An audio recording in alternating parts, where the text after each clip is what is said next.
మిత్రులారా నమస్కారం. నేను మీ డాక్టర్ చిరుమామిళ్ళ మురళీ మనోహర్. ఈ వీడియోలో ప్రతి వాళ్ళు తెలుసుకోవాల్సినటువంటి ముఖ్యమైన విషయాలున్నాయి. శీతాకాలం మిమ్మల్ని మీరు ఎలా రక్షించుకోవాలి, ఈ బాగా తీవ్రమైన చలిగాల నుంచి మనం కాపాడుకునే పద్ధతులు ఏమిటి, ఆయుర్వేద రహస్యాలు ఏమిటి, ఆయుర్వేద ఔషధాలు ఏమిటి, ఈ సమాచారం తెలుసుకుందాం. ప్రపంచవ్యాప్తంగా కాలాలన్నింటిలో కూడా శీతాకాలం చాలా గమ్మత్తుగా ఉంటుంది నిజానికి. కానీ మీకు తెలుసా, మనం వెచ్చదనం కోసం తలుపులు బిడాయించుకొని ఇండోర్స్లో గుమిగొట్టడం వల్లే మనకు తెలియకుండానే ఈ వైరస్లకు రెడ్ కార్పెట్ మనం వేస్తున్నాం. చల్లటి గాలి జివ్వుమనిపిస్తుంటే స్వెటర్లు, షాల్స్ కప్పుకొని చలిమంటల దగ్గర కూర్చోవటం నిజానికి ఎంత హాయిగా అనిపిస్తుందో, అదే సమయంలో వాతావరణం పొడిగా మారటం వల్ల క్రిములు ఒకళ్ళ నుంచి ఒకళ్ళకి అంతే వేగంగా ప్రయాణిస్తాయి. అధ్యయనాల నివేదికల ప్రకారంగా వ్యాధి లక్షణాలు బయటపడకముందే, అలాగే తగ్గిన తర్వాత కూడా మనిషి ద్వారా ఈ వైరస్ ఇతరులకి సోకే ప్రమాదం పొంచి ఉంటుంది. ఈ సీజన్లో త్వరగా చీకటి పడటం, ఆలస్యంగా వెలుతురు రావటం మన జీవ గడియారాన్ని ప్రభావితం చేస్తుంది. వర్షాకాలం, ఎండాకాలం కంటే శీతాకాలంలోనే జలుబు, ఫ్లూ లాంటి శ్వాసకోశ వ్యాధులు పంజా విసురుతూ ఉంటాయి. ముఖ్యంగా వ్యాధి సోకిన 2 నుంచి 3 రోజుల తర్వాత ఇతరులకు అంటించేటువంటి అవకాశం ఎక్కువగా ఉంటుంది. అసలు ఈ కాలంలో సాధారణంగా వచ్చేటువంటి అనారోగ్యాలు ఏమిటి, ఇవి ఎంతవరకు అంటువ్యాధుల కింద మారతాయి, అలాగే ఎలాంటి ఆహార నియమాలు పాటించాలి, అన్నపాన విషయాలలో అనేక జాగ్రత్తలు ఎలా తీసుకోవాలి, ఇలాంటి ఎన్నో విషయాలపైన సమగ్రమైనటువంటి అవగాహన కల్పించడమే ఈ వీడియో ప్రధాన ఉద్దేశం. ఆయుర్వేద సిద్ధాంతాల ప్రకారంగా శీతాకాలం అనేది సహజంగానే మన శరీరంలో కఫ దోషాన్ని పెంచే టైం. అందుకే ఈ టైంలో మన జీవశక్తిని, అంటే వైటాలిటీని, రోగ నిరోధక శక్తిని బలోపేతం చేసేటువంటి ఆహారం తీసుకోవాలని ఆయుర్వేదం సూచిస్తుంది. ముఖ్యంగా శరీరంలో వేడిని పుట్టించేటువంటి పదార్థాలకు ప్రాధాన్యత ఇవ్వాలి. అన్నిటికీ మించి ఆ చల్లటి పానీయాల జోలికి వెళ్ళకుండా ఉండాలి, అంటే అపథ్యాల జోలికి వెళ్ళకూడదు. ఇవి జీర్ణశక్తిని మందగించేలాగా చేస్తాయి. ఆవు నెయ్యి, నువ్వుల నూనె ఇలాంటి ఆరోగ్యకరమైన కొవ్వులన్నీ ఆహారంలో చేర్చుకోవాలి. ఇలా చేర్చుకోవడం ద్వారా చర్మం పొడిబారకుండా కాపాడుకోవచ్చు. ఇప్పుడు ఈ కాలంలో మనల్ని ఇబ్బంది పెట్టేటువంటి అనారోగ్యాలు, వాటి స్వభావాలు ఏమిటి, ఇది పరిశీలిద్దాం. అలాగే వీటిని ఎలా తగ్గించుకోవచ్చు ఇంటి వైద్యాలతో, అన్నిటికీ మించి శాస్త్రీయ ఆయుర్వేద ఔషధాలు ఏమిటి, ఇది కూడా తెలుసుకుందాం. చలికాలపు అనారోగ్యాలు వ్యాప్తి చెందేటటువంటి తీరు, ఇది ముందు మీరు తెలుసుకోవాలి. ఇలాంటి చలికాలపు వ్యాధులలో ముందుగా మనం చెప్పుకోవాల్సిన అతి ముఖ్యమైనది, కామన్గా ఉండేది కామన్ కోల్డ్, సాధారణమైన జలుబు. ఇది చాలా సాధారణమైనటువంటి అంటువ్యాధి. విచిత్రం ఏమిటంటే, జలుబు లక్షణాలు మనలో కనిపించక ముందే ఇది ఇతరులకు సోకుతుంది. వ్యాధి తీవ్రంగా ఉందనుకోండి, అప్పుడు అంటే సుమారుగా ఒక 3వ రోజు వరకు దీని వ్యాప్తి చాలా ఎక్కువగా ఉంటుంది. లక్షణాలు తగ్గిన తర్వాత కూడా దాదాపు 2 వారాల వరకు ఈ వైరస్ ఇతరులకి అంటుకుంటూనే ఉంటుంది, అంటుకునే ప్రమాదం ఉంటుంది. తర్వాత మనం చెప్పుకోవాల్సింది ఫ్లూ గురించి. ఇది కూడా త్వరగా వ్యాప్తి చెందేటటువంటి అంటువ్యాధే. లక్షణాలు బయటపడక ముందే ఇది పక్క వాళ్ళకి అంటుకుంటుంది. జ్వరం, ఒళ్ళు నొప్పులు ఇలాంటి లక్షణాలు కనిపించిన తర్వాత కూడా 1 వారం లేదా అంతకంటే ఎక్కువ కాలం పాటు మన ద్వారా ఇతరులకు సోకే అవకాశం ఉంటుంది. మామూలు జలుబుకి ఫ్లూకి తేడా ఏమిటంటే, మామూలు జలుబులో జ్వరం ఉండదు, ఫ్లూలో జ్వరం, ఒళ్ళు నొప్పులు ఉంటాయి. ఇక కోవిడ్ పోయిందనుకుంటున్నారు కదా, కానీ ఇది ఏదో రూపంలో తిరగబెడుతూనే ఉంటుంది. ఇది గాలి ద్వారా చాలా వేగంగా వ్యాపిస్తుంది. లక్షణాలు కనిపించడానికి 1 లేదా 2 రోజుల ముందు నుంచే ఇది ఇతరులకు సోకటం మొదలవుతుంది. తేలికపాటి లక్షణాలు ఉన్నప్పుడు 5 రోజుల వరకు, తీవ్రమైన లక్షణాలు ఉన్నప్పుడు 20 రోజుల వరకు కూడా ఈ వ్యాధిని ఇతరులకి వ్యాప్తి చేసేటువంటి అవకాశం ఉంటుంది. కాబట్టి అప్రమత్తంగా ఉండాలి. రెస్పిరేటరీ సెన్సిషియల్ వైరస్ గురించి మరీ ముఖ్యంగా మనం చెప్పుకోవాలి. RSV అంటారు. ఆరోగ్యవంతుల్లో ఇది ఒక సాధారణ జలుబులాగా అనిపిస్తుంది. అయితే పసిపిల్లలు, వృద్ధులు, రోగనిరోధక శక్తి తక్కువగా ఉన్న వాళ్ళకి ఇది ప్రమాదకరంగా మారుతుంది. లక్షణాలు కనిపించడానికి కొన్ని రోజుల ముందు నుంచే, ఆ తర్వాత 8 రోజుల వరకు ఇది అంటువ్యాధి కింద ఉంటుంది. ముఖ్యంగా శిశువులు ఈ వైరస్ని 4 వారాల వరకు కూడా వ్యాప్తి చేయగలిగేటటువంటి అవకాశం ఉంటుంది. ఇంకొకటి అతి ముఖ్యమైనది చెస్ట్ కోల్డ్, అంటే దీన్ని బ్రాంకైటిస్ అంటారు సాధారణ పరిభాషలో. బ్రాంకైటిస్ అనేది అంటువ్యాధి కాదు నిజానికి.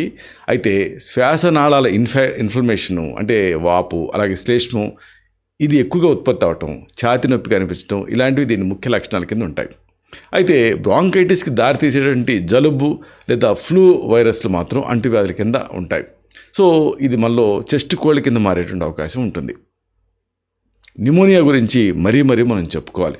ఇందులో వైరల్ న్యూమోనియా, బ్యాక్టీరియల్ న్యూమోనియా అని నిజానికి 2 రకాలు ఉంటాయి. ఇవి 2 అంటువ్యాధులే. వైరల్ రకం జ్వరం ఏమో అది తగ్గేంత వరకు వ్యాప్తి చెందుతూనే ఉంటుంది. బ్యాక్టీరియల్ రకం అనుకోండి, మామూలుగా దీనికి మందులు తీసుకున్న తర్వాత ఒక 48 గంటల తర్వాత దీని తీవ్రత తగ్గుతుంది. ఇక ఇలాంటి అంటే రెస్పిరేటరీ సిస్టమ్తో సంబంధం లేనిది పింక్ ఐ, కండ్ల కలక లేదా ఈ పింక్ ఐ అనేది చాలా త్వరగా ఒకళ్ళ నుంచి ఒకళ్ళకి సోకుతుంది. వైరల్ పింక్ ఐ లక్షణాలు ఉన్నంతకాలం కూడా అది వ్యాపిస్తూనే ఉంటుంది. బ్యాక్టీరియల్ పింక్ ఐ అనుకోండి, అది మామూలుగా మందులు వాడిన తర్వాత 24 గంటల తర్వాత లేదా లక్షణాలు పూర్తిగా తగ్గేంత వరకు జాగ్రత్తగా ఉండాలి, తర్వాత అది వ్యాపించదు. ఇక అన్నిటికీ మించి సైనస్ ఇన్ఫెక్షన్ ఈ రోజుల్లో ఎక్కువ కామను. నా దగ్గరకు వచ్చే వాళ్ళలో ఈ సైనసైటిస్, క్రానిక్ సైనసైటిస్తో వచ్చేవాళ్ళు చాలా ఎక్కువ మంది ఉంటున్నారు. బ్యాక్టీరియా వల్ల వచ్చేటటువంటి ఈ సైనస్ ఇన్ఫెక్షన్ అంటువ్యాధి కాదు, కానీ సైనస్ సమస్యని ప్రేరేపించేటువంటి జలుబు, దాని తలకు వైరస్ మాత్రం ఇతరులకు సోకుతూ ఉంటుంది. ఈ రోజుల్లో ఎక్కువ మందిలో మనం చూస్తుంది మెయిన్గా ఒక వందల మందిని ప్రభావితం చేసేది, ఇబ్బంది పెట్టేది ఏంటంటే స్ట్రెప్ థ్రోట్, గొంతు నొప్పి. గ్రూప్ ఏ స్ట్రెప్టోకాకస్ అనేటువంటి బ్యాక్టీరియాతో ఇది వస్తుంది. ఇది తీవ్రంగా వ్యాప్తి చెందే అంటువ్యాధి. జ్వరం పూర్తిగా తగ్గిన తర్వాత కనీసం 12 గంటల పాటు మందులు వాడిన తర్వాతే జనాల్లో తిరగటం మంచిది. అప్పటి వరకు ఐసోలేటెడ్గా ఉండాలి. శీతాకాలంలో ఆరోగ్యాన్ని ఇచ్చేటువంటి ఆహార నియమాలు ఏమిటి, ఇది మనం తెలుసుకుందాం. చలిని తట్టుకోవడానికి, శరీరాన్ని లోపల నుంచి వెచ్చగా ఉంచుకోవడానికి కొన్ని నిర్దిష్టమైన ఆహార పదార్థాలు అద్భుతంగా పనిచేస్తాయి. అల్లం ఇలాంటి వాటిలో ముఖ్యమైనది. ఆయుర్వేదంలో దీన్ని విశ్వభేషజం అంటారు, యూనివర్సల్ మెడిసిన్, అంటే సర్వజనీన ఔషధం. టీ, సూపులు, కూరల్లో అల్లం వాడటం వల్ల జీర్ణక్రియ మెరుగుపడటమే కాదు, రోగనిరోధక శక్తి పెరుగుతుంది. అల్పాహారంలో అల్లం పచ్చడి లేదా సొంటితో లడ్డూలు ఇలాంటివి వాడుకోవటం మంచిది. గోల్డెన్ మిల్క్ గురించి మరీ చెప్పుకోవాలి. పసుపు, ఇందులో ఇన్ఫ్లమేషన్ తగ్గించే గుణాలు మెండుగా ఉంటాయి. ఇవి గుండెకి మెదడుకి మేలు చేస్తాయి. రాత్రి పడుకునే ముందు వేడి పాలల్లో ఒక పావు టీ స్పూన్ ఈ పసుపు కలుపుకొని తాగటం అనాదిగా వస్తున్న అలవాటు. దీంట్లో శాస్త్రీయత ఉంది, ఇది ప్రూవ్ అయింది. జాజికాయ గురించి కూడా మనం మరీ చెప్పుకోవాలి. నట్ మెగ్, ఇది శరీరానికి సహజమైన వెచ్చదనాన్ని ఇస్తుంది, నిద్రలేమి సమస్యను తగ్గిస్తుంది, దీంతో ఇమ్యూనిటీ పెరుగుతుంది, జీర్ణక్రియకి సహాయపడుతుంది. దీన్ని మితంగా పాలల్లో లేదా స్వీట్లలో వాడుకోవచ్చు. ఉసిరి, ధాత్రి అంటారు, తల్లిలాగా మన శీతాకాలం కాపాడుతుంది. ఆమ్లా, విటమిన్ సి నిధి ఇది. చలికాలంలో వచ్చే ఇన్ఫెక్షన్స్ నుంచి ఇది రక్షణ కల్పిస్తుంది. రోజుకి ఒక ఉసిరికాయ తినటం లేదా ఊరగాయ రూపంలో తీసుకోవటం మంచిది. నువ్వులు అయితే ఇక దీని ఉపయోగం అంతా ఇంత కాదు. సెస్మే సీడ్స్, వీటిలో ఐరన్, కాల్షియం పుష్కలంగా ఉంటాయి. నువ్వుల లడ్డూలు లేదా చిక్కీలు తినడం వల్ల కాలేయానికి, గుండెకి బలం అనేది వస్తుంది. తీపిలో అన్నిట్లోకి రారాజు బెల్లం అని చెప్పొచ్చు, అంటే తినదగింది, సురక్షితమైంది. జాగరి, చక్కెర బదులుగా బెల్లం వాడటం ఉత్తమం ఈ కాలం. ఇది రక్తాన్ని శుద్ధి చేయడంతో పాటుగా శరీరానికి కావాల్సిన వెచ్చదనాన్ని ఇస్తుంది. ధాన్యం విషయంలో చిరుధాన్యాలు బెస్ట్. మిలెట్స్, సజ్జలు, రాగులు ఇలాంటివి ఈ కాలం శరీరానికి బలాన్ని ఇస్తాయి. వీటిలో ఉండేటటువంటి ఫైబర్, ఒమేగా 3 ఫ్యాటీ యాసిడ్స్లో ప్రత్యేకత ఏంటంటే రక్తంలో చక్కెర స్థాయిని అదుపులో ఉంచుతాయి.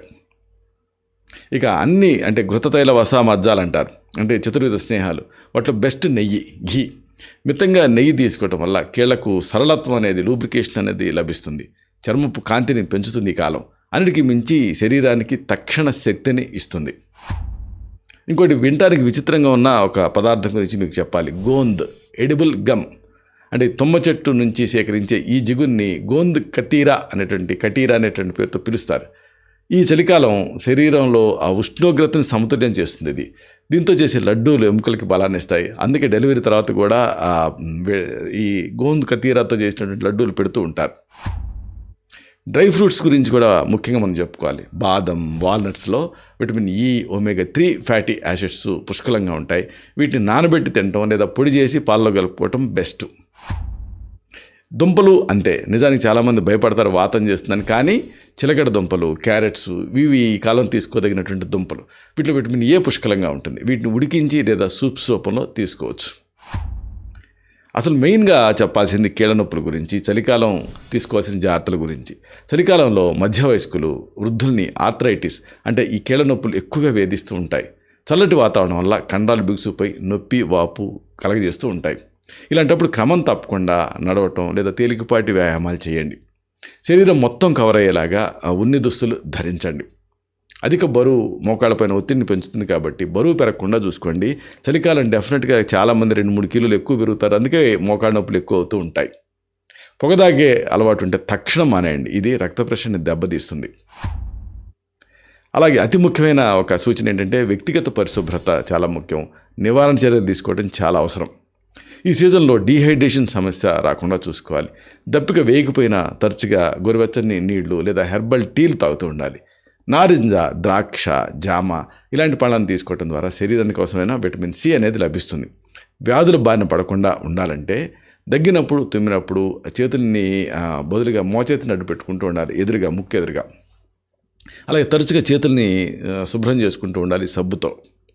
అలాగే డోర్ నాబ్స్, టేబుల్ లాంటి వాటిని ఉపరితలాలను టచ్ చేసేటప్పుడు దానికి ముందు క్రిమిసంహారక ద్రావణంతో వాటిని తుడుస్తూ ఉండాలి. కనీసం 7-9 గంటల గాఢ నిద్ర అవసరం. నిద్రలేమి రోగనిరోధక వ్యవస్థని బలహీనపరుస్తుంది. ఒకవేళ జలుబు, గొంతు నొప్పి అనిపిస్తే గోరువెచ్చని ఉప్పు నీటితోటి పుక్కిలించండి. ఈ గార్గిలింగ్ టెక్నిక్ బెస్ట్. ఈ సందర్భంగా అతి ముఖ్యమైనది శాస్త్రీయ ఆయుర్వేద ఔషధాల గురించి మీకు కొంత పరిచయం చేయాలి. శీతాకాలం వచ్చేటువంటి అనారోగ్యాలను ఎదుర్కోవటానికి చాలామంది యాంటీబయాటిక్స్ వాడుతూ ఉంటారు. మళ్ళీ దాంతో గట్ ఫ్లోరా దెబ్బతింటుంది. మళ్ళీ దాంతో అనేక అనారోగ్యాలు. అలా కాకుండా ఆయుర్వేద ఔషధాలు చాలా సురక్షితమైనవి. ప్రాచీన ఆయుర్వేద గ్రంథాలైన చరక సంహిత, భైషజ్యరత్నాలు లాంటి వాటిలలో అనేక శక్తివంతమైన ఔషధ యోగాల్ని వివరించారు. ఈ ఔషధాలు కేవలం లక్షణాలు తగ్గించడమే కాకుండా శారీరక రోగనిరోధక శక్తిని పెంచుతూ దోషాలను సమతుల్యం చేస్తాయి. అయితే వీటిని మీ వ్యక్తిగత తత్వాన్ని బట్టి ఇవ్వాల్సి ఉంటుంది కాబట్టి వైద్య పర్యవేక్షణలో దీన్ని వాడటం అవసరం. కొన్ని ముఖ్యమైన శాస్త్రీయ ఔషధాల తాలూకు ప్రత్యేకతలు మనం తెలుసుకుందాం. శీతోపలాది చూర్ణం, దీని గురించి మనం ముఖ్యంగా చెప్పుకోవాలి. శ్వాసకోశ వ్యాధులకు, ముఖ్యంగా పొడి దగ్గు, జలుబు, చేతులు కాళ్ళల్లో మంటలు ఇలాంటివి ఉన్నప్పుడు ఇది ఒక డ్రగ్ ఆఫ్ చాయిస్, ప్రామాణిక ఔషధం. ఇందులో ఉండేటువంటి పిప్పళ్ళు, దాల్చిన చెక్క, యాలకులు ఇవన్నీ కఫాన్ని కరిగించి బయటికి పంపడానికి సహాయపడతాయి. జీర్ణశక్తిని పెంచడంతో పాటు రుచిని కలిగిస్తుంది. ఇది సాధారణంగా పెద్దలు 2-3 గ్రాముల చూర్ణాన్ని తగినంత తేనె లేదా నెయ్యితో కలిపి రోజుకి 2 లేదా 3 సార్లు తీసుకోవచ్చు. ఇది పిల్లలకు కూడా సురక్షితమైన ఔషధం కింద కన్సిడర్ చేస్తాం. తాళిసాది చూర్ణం కూడా ఇదే కోవలో మీకు చెప్పాలి. శీతోపలాది కంటే ఇది కొంచెం ఘాటుగా, కొంచెం శక్తివంతంగా పనిచేస్తుంది. తాళిసాది చూర్ణం శ్వాసకోశ ఇబ్బందులతో పాటు అజీర్ణం, కడుపుబ్బరింపు, అరుచి ఉన్నప్పుడు ఇది ది బెస్ట్ ఎంపిక, అత్యుత్తమమైనటువంటి సెలక్షన్. ఇది ఊపిరితిత్తులలో పెరిగిపోయినటువంటి చిక్కటి కఫాన్ని ద్రవీకరించి నీళ్ళలాగా మార్చి శ్వాసను సులభతరం చేస్తుంది. దగ్గు, ఆయాసం ఉన్నప్పుడు 2-3 గ్రాముల ఈ పొడిని తేనెతో కలిపి రోజుకి 2 లేదా 3 సార్లు తీసుకోవడం ద్వారా మంచి రిలీఫ్ అనేది పొందొచ్చు. త్రిభువనకీర్తి రస కూడా ఒక ప్రత్యేకమైన ఔషధం. ఇది జ్వరాన్ని, ఫ్లూ లక్షణాలని, తీవ్రమైన ఒళ్ళు నొప్పుల్ని తగ్గించేటువంటి ఔషధం. ఇలాంటివి ఉన్నప్పుడు మేము ప్రిస్క్రైబ్ చేసేటువంటి హెర్బో మినరల్ ఔషధం. ఇది స్వేదజనకంగా అంటే స్వెట్ ఇండ్యూసింగ్గా పనిచేస్తూ జ్వరాన్ని తగ్గిస్తుంది. దీంట్లో వాడేటటువంటి వత్సనాభి అలాగే ఇతర మూలికలు నొప్పిని తగ్గించడానికి, వాపు నివారించడానికి కీలకంగా పనిచేస్తాయి. జలుబుతో కూడినటువంటి జ్వరం ఉన్నప్పుడు ఉదయం, సాయంత్రం ఒక మాత్ర చొప్పున అల్లం రసం, తులసి రసం లేదా గోరువెచ్చని నీళ్ళతోటి తీసుకోమని సజెస్ట్ చేస్తూ ఉంటాం. ఈ కాలం శక్తినిచ్చే వాటిలో చ్యవన్ప్రాశ్ లేహ్యం ది బెస్ట్. శీతాకాలం తప్పనిసరిగా వాడాల్సిన రసాయన ఔషధం ఇది. రసాయనం అంటే రసాది ధాతువుని శక్తివంతం చేసేది. ఉసిరి ప్రధాన ద్రవ్యంగా తయారయ్యేటువంటి ఈ లేహ్యం విటమిన్ సి నిల్వలను పెంచుతూ రోగనిరోధక వ్యవస్థను బలోపేతం చేస్తుంది. ఇది అన్ని వయసుల వాళ్ళకి అనుకూలంగా ఉంటూ శ్వాసకోశ వ్యవస్థని, ఊపిరితిత్తుల్ని రక్షిస్తుంది. రోజుకి 1 లేదా 2 చెంచాల ఈ లేహ్యాన్ని ఉదయం లేదా రాత్రి గోరువెచ్చని పాలతో తీసుకోవటం ద్వారా సీజనల్ వ్యాధులు బారిన పడకుండా జాగ్రత్త పడవచ్చు. చాలామందికి తెలియంది చ్యవన్ప్రాశ్ లాగే బాగా శక్తివంతమైంది అగస్త్య హరితకి రసాయనం. దీర్ఘకాలంగా దగ్గు, ఆయాసం, ఎలర్జీ సమస్యలు ఉన్నప్పుడు ఇది వరం లాంటిది. దీన్ని క్రమం తప్పకుండా వాడటం వల్ల ఊపిరితిత్తుల సామర్థ్యం పెరుగుతుంది. అలాగే మలబద్ధకం సమస్య తొలగిపోతుంది. శీతాకాలంలో ఉదయం వేళ 1 లేదా 2 చెంచాల ఈ లేహ్యాన్ని గోరువెచ్చని నీళ్లతోటి తీసుకోవడం వల్ల శ్వాసనాళాలు శుభ్రపడతాయి, గాలి రాకపోకలు సాఫీగా జరుగుతాయి. దశమూలారిష్టం గురించి కూడా ప్రత్యేకంగా చెప్పుకోవాలి.